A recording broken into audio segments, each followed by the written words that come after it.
Live from downtown Detroit, home of WDIV and Click on Detroit, Local 4 News at noon starts now. Tomorrow, August 31st, the deadline for the U.S. to withdraw from Afghanistan. The violence there intensifying.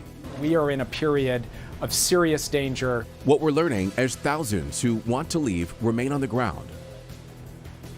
Plus, Ida has weakened to a tropical storm, but life-threatening flash flooding continues today.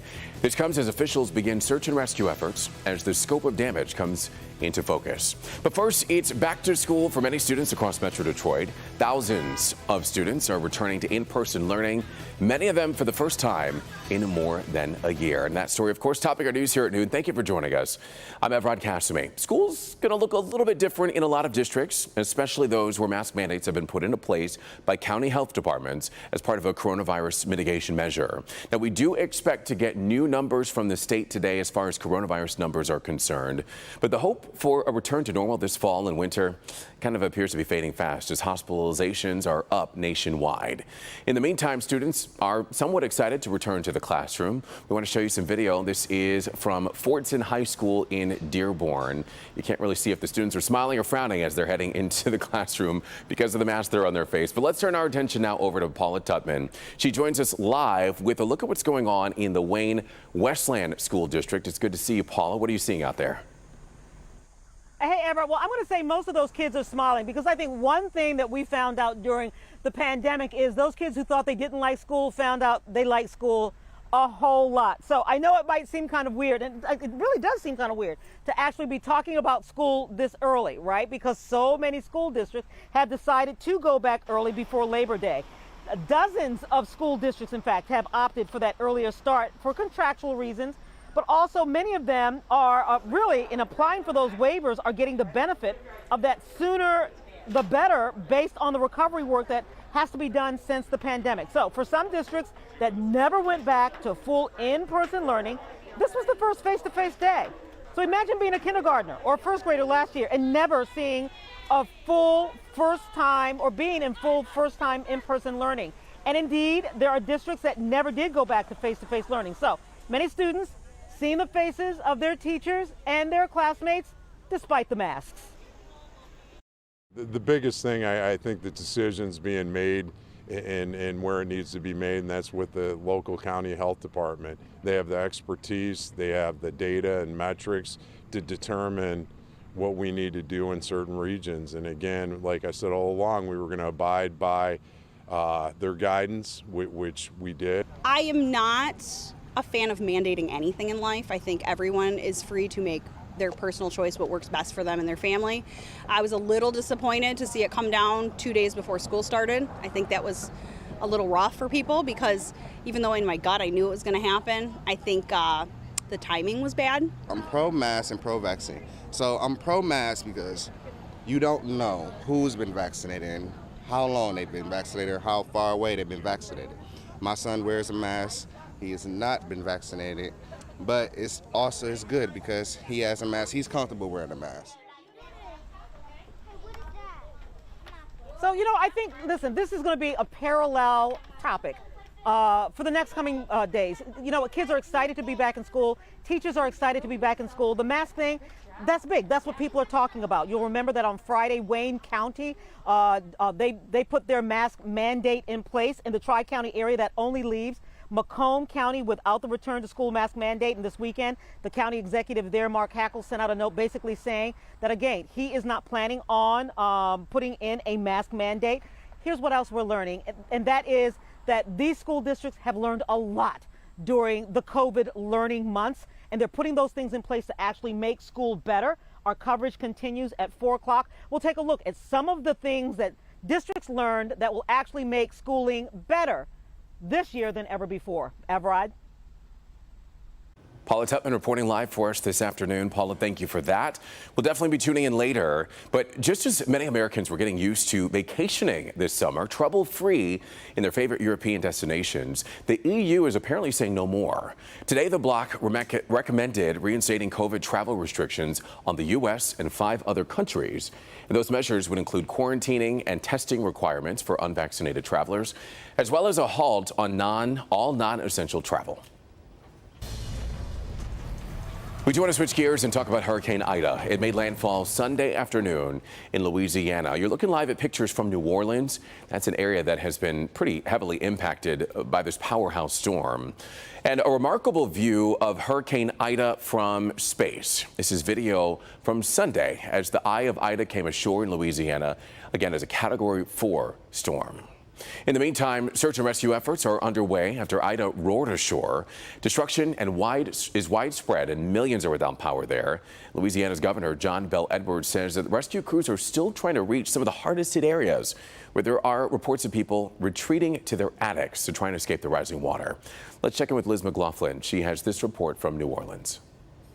The people here in New Orleans and across the state of Louisiana reeling today, seeing for the first time the extent of the damage from deadly Hurricane Ida. You can see here in downtown New Orleans, it's just a mess. There's a roof that was ripped off one of the buildings here, a light post taken down, traffic lights down across the city, and trees just shredded. And those scenes continue across the state of Louisiana as Hurricane Ida made landfall as a Category 4 storm with 150-mile-per-hour maximum sustained winds that continued for hours afterwards. Hurricane force winds extending 50 miles from the center of that storm. That, along with rainfall that caused devastating flooding overnight. Some people had to be rescued from their flooded cars, and people are currently trapped in their attics from rising floodwaters after attempting to seek higher ground.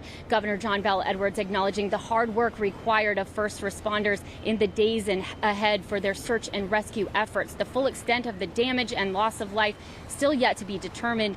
Here in New Orleans, the sun is out and shining, and that may be the only light source for residents here for quite some time, as the storm caused a catastrophic failure to some of the transmission here. Electricity not looking to be on anytime soon, and that's growing health concerns for residents here who will be exposed to the heat, which may put a strain on hospital systems that are already strained from Louisiana's coronavirus outbreak, one of the worst in the nation. In New Orleans, I'm Liz McLaughlin, NBC News. Certainly feel for the people that are having to deal with that there. Let's turn our attention to our forecast here at home and bring in meteorologist Brandon Rue, who's tracking the latest on Ida as well. That's right. Flash flood warnings happening right now north of New Orleans, Jackson, Mississippi, into all the way up to Tupelo. Already 2 to 5 inches of rain. Not dealing with those 150-mile-an-hour winds that they saw in the New Orleans, Baton Rouge area, like a strong EF3 tornado wind constantly whipping through. But now we're looking at flooding concerns here, and maybe flash flooding concerns over the deep south. And this will slowly be moving to the north, bringing more rain into other flood-prone areas like the Tennessee River Valley. Put a quick tracker on this, 40 to 50 mile-an-hour winds as we head through tomorrow. We're looking at, the Tennessee River Valley up into the Ohio River Valley and then the Northeast Thursday, Friday. So we're watching Tropical Storm Ida and the potential of some more flooding in other parts of the country. Back here at home, we're getting some wispy high clouds, but middle 70s to upper 70s and low 80s. We'll battle a little bit with the sun and clouds today, Evrod, but no rain. Afternoon Tigers game looks good to go. Middle 80s. All right, Brandon, thank you so much. We are learning that 10 civilians, including several small children, were killed by a U.S. drone strike in Kabul on Sunday. U.S. Central Command says that they are aware of the reports and they're investigating. In the meantime, the U.S. military is still flying people out of Afghanistan as explosions and gunfire rain down just outside of the Kabul airport. Tracy Potts is watching the developments. In a statement just after midnight, the White House says the president was briefed on another attack near the Kabul airport. Things are getting more dangerous there as predicted, with time running short. This morning, reports of a rocket strike and gunfire near Kabul's international airport after an explosion Sunday. Signs of danger as the U.S. continues evacuations ahead of tomorrow's deadline. All we can do is mitigate risk. We cannot eliminate it. The full U.S. withdrawal from Afghanistan is set to happen by midnight tomorrow. Today, the urgent push to get Americans to safety. We have about 300 American citizens left who have indicated to us that they want to leave. We are very actively working to help them get to the airport, get on a plane, and get out of Afghanistan. The Biden administration is pushing back on reports that the U.S. put Americans at risk by giving the Taliban names of those still on the ground. The idea that we put anyone in any further jeopardy is simply wrong. On Sunday, a U.S. drone destroyed a vehicle believed to carry suicide bombers, planning another attack on the airport.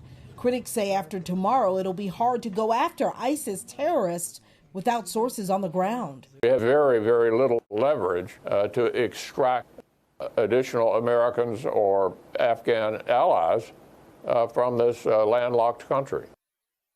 On Sunday, the bodies of 13 service members killed in last week's attack arrived home. Just my baby. Yeah, it's my baby. Casualties in a war that's ending at great cost. The U.S. government says the Taliban will continue to allow Afghan citizens to leave the country even after tomorrow's deadline. Tracy Potts, NBC News. All right, Tracy, thank you. Meanwhile, people in Afghanistan are desperate for food and shelter. As humanitarian crisis unfolds there, Afghans frantically reach for bags of bread that were handed out by workers out of a car window. The workers are from a nonprofit charity. It's called Bobo's Promise, and they're helping displaced women and children who had to flee their homes because of the chaos in Afghanistan. About 500 displaced families are now in a camp set up by the organization just outside of Kabul. All right, we've got a lot more to come here at noon. Let's check in with Priya Mann. After a Washtenaw County family lost their son to suicide, they've made it their mission to help prevent other families from going through the same type of pain. Tonight, we'll show you how they're fundraising to build up resources and break down the stigma.